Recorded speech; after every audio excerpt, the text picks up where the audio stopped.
Welcome to this week's episode on how to start your own private practice. This week we're going to be talking about how to transition from full-time practice into private practice. Lots of people will go from full-time employment to full-time private practice in a blink of an eye.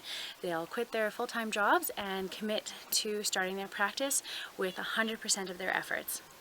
This does work for some of us. There are a group of us, myself included, that aren't able to handle that amount of risk all at once, and so this video is about an alternative method that won't be quite as risky as that. To jump in with both feet, you need to be able to have a solid business plan and a solid financial plan so that you can tide over until you are able to support your family with your private income. This video today is for all of you people who walk into the pool rather than jump. Your homework for today is going to be around life balance. It's going to be a worksheet that helps you figure out what you're doing with your time now, what sort of improvements you could make, and what space you can make for extra work in your life. Because transitioning to a private practice means that you'll be working two jobs, and it's very important to figure out your life balance so that you don't overdraw yourself or lose out in areas like meeting the needs of your family. I'm sure that there are many other ways to do this, but I thought of 9 different ways that you could transition from full-time public or employed practice to private self-employed practice. The first way that you could transition and start your private practice is working evenings and weekends. So this would mean something as simple as collecting clients for 2 hours after you finished your employment job. So it's still during the day. Clients might be coming home from work and they might be actually more available at these points in the day, and you can go and visit with them and do your one-on-one sessions. Weekends are also another option. A lot of clients don't like to work on the weekends and prefer the weekdays. This is what I found in my personal practice. But you do find them, the people that are willing to come in on the weekends or willing to meet with you on the weekends, especially if they have really busy working week schedules. Some employers, especially in the public system, have earned days off. This is a great opportunity, especially if you have kids that are in school. If you have an earned day off, rather than using it to rest and recuperate, which we love to do and it is very important to do, you could use it for a couple years to build up your private practice. You could pretend that you don't have earned days off and that you could use these for your private practice. Earned days off also mean double earnings because you've already got your income coming from your employer, and then you also have your income from your private practice. This makes it extra safe for those of us that don't like risk at all. The third possibility is using vacation time. This usually requires permission from your employer though, and if you don't have a lot of vacation time, I wouldn't recommend this, but if you have 3 to 4 plus weeks of vacation, it might be a good idea to use some of those days during the week, and you could pick a day, let's say like Friday or Monday, Wednesday, whatever you like, to use these vacation days, but then to also work when you're claiming these vacation days, if that makes sense. The fourth possible way to ease your way into private practice is called hour shifting. Some employers allow this, some don't. Again, it's something that you're going to have to talk to your boss about, where instead of working 7 hours a day or 8 hours a day, you add on a couple hours to Monday to Thursday, let's say, and then you take off Friday. And so you're still able to make your workload, you're still able to get your full-time salary, but you also have a little bit more space. So instead of working your regular shift, you just tack on an extra couple hours and then you take your Friday off. You're going to have to be careful around labor standards, of course. There's maximums that you can work in a day depending on your role and position, but talk to your employer. Of course, reducing your hours is another possibility. Some employers allow this without an official reduction of hours that we're going to talk about next.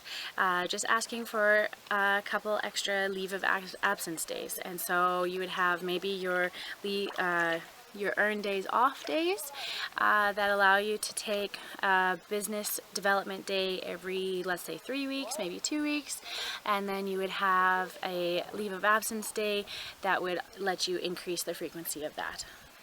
Some union positions have what's called temporary reduction of hours. So this is an official thing built into the union contract that you can ask your employer for. You would ask them to have a temporary reduction of so many hours of your full-time position for a temporary duration of time. And so you could say that you wanted to go down to a 0.4 for 6 months. And then in those 6 months, with that extra time, you work to build up your private practice.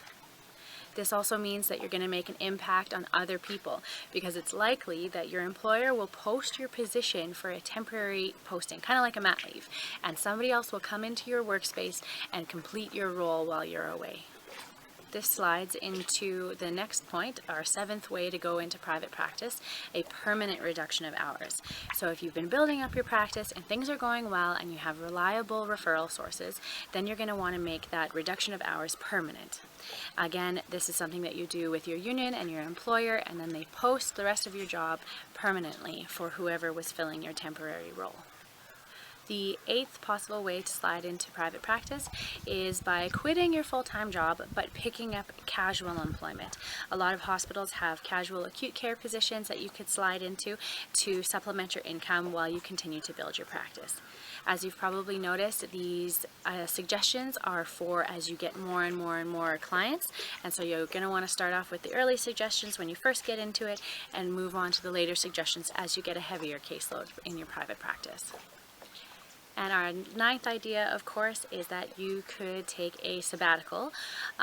This would be a full year where you are no longer in your position, but your position is held for you in case of failure, which you won't do. You're going to rock it. Some employers do not offer sabbaticals.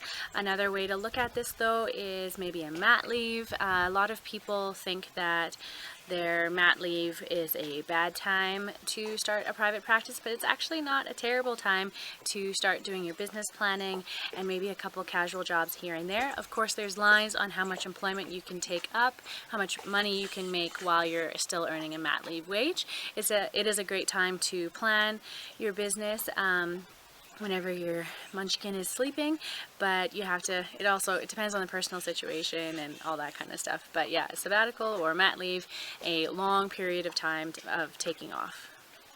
A lot of these suggestions require you to speak with your employer. When you do this, it's important to be very understanding and respectful of their position, not just yours. And so some employers are very flexible and very accommodating, and others are not quite as accommodating because they are having a hard time finding people for your position, or there's just too much demand for what they can supply. And so understand where they're coming from if they have to say no, and just be prepared to negotiate. Be prepared to slide maybe out of your position a little bit to start your private practice if that's what you really want. Some of them might not be able to do some of the suggestions like reduced hours without filling your position because the demand is too high. When you're speaking to your employer, it's important to remember those core values from our first week's exercise. Share these with them. It'll help them understand where you're coming from and what you're looking for in your life, and it'll help them to be more flexible and understanding. It also creates a relationship between the two of you, and as you build your private practice, you need to be open with them on what your activities are and what your services are and what you've been up to, how successful you are, that kind of thing, so they know what to expect from you if you're going to be asking for more or if you're going to be asking for less and coming back to work. It's also very important to be open with your employer about what you're up to because of conflict of interest. They need to be totally sure, and you need to be sure that no lines are being crossed and that the relationship is still appropriate between you, your employer, and your private practice.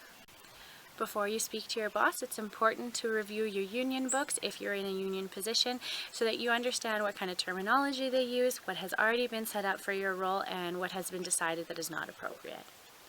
Some other tips for this process of going into private practice is that with your family, it is possible to do work while your family is in downtime without neglecting them. So things like bookkeeping and business planning and other types of paperwork can be done while your family is watching TV.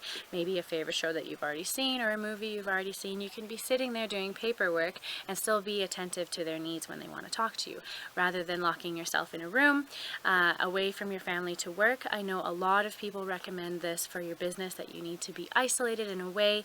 This really depends on your personality. Are you able to work with distractions, or are you not able to work with distractions at all? Completing the life balance exercise will also help you take a look at when you can work while your family is away at other things like extracurricular activities or while still in school. It's important to note that family is very important and that you don't want to accidentally offend them or not be attentive to their needs. I wouldn't recommend working at a child's sporting event. This means that you're not looking up enough, you're not watching them, you might miss that goal that they're so proud of, and you might be interpreted as not caring about their personal lives. Another great thing about making the transition rather than quitting your job and jumping in is that your work, while you're still full-time employed, or at least 75% employed, will be capping out your CPP and EI contributions, so you don't have to worry about setting these things up initially when you first start. There is going to be a point in time where you reach an area where you're feeling the strain, where your work is getting to be too much and you're going to have to make the jump. So yes, you can avoid the jump and you can ease into it, but there's going to be a point in time where you are in the pool. And at this point, you're going to have to be really aware of what you want and what you don't want, and you're going to have to make that jump eventually where you are no longer working full-time for an employer and you're working full-time for yourself. It's a very exciting jump and it's very realistic, and you'll find that you're there before you even know it.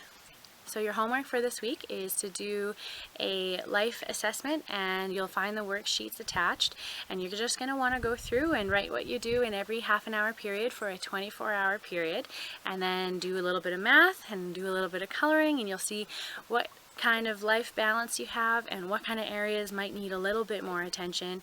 And then I'm going to ask you to look at where you could make room for your private practice, where you can shift things around to make a little bit more time, and just kind of realistically look at what you're capable of doing and what you're not capable of doing. And it's okay that you have to take things slower if you just have too many demands on your time right now, and this process could take years to transition from full-time to private, depending on what kind of demands you have in your life. Next week we're going to talk about how to get your first client, and then the week after that, what to do once you have your first client. But that might seem in a strange order, but it's better to have your first client and then have to get prepared rather than getting prepared and avoiding that first client and not making that income because you're kind of scared. So I prefer to get that first client and then figure out what you got to do to be able to keep that client. Hope to see you next week. Okay, with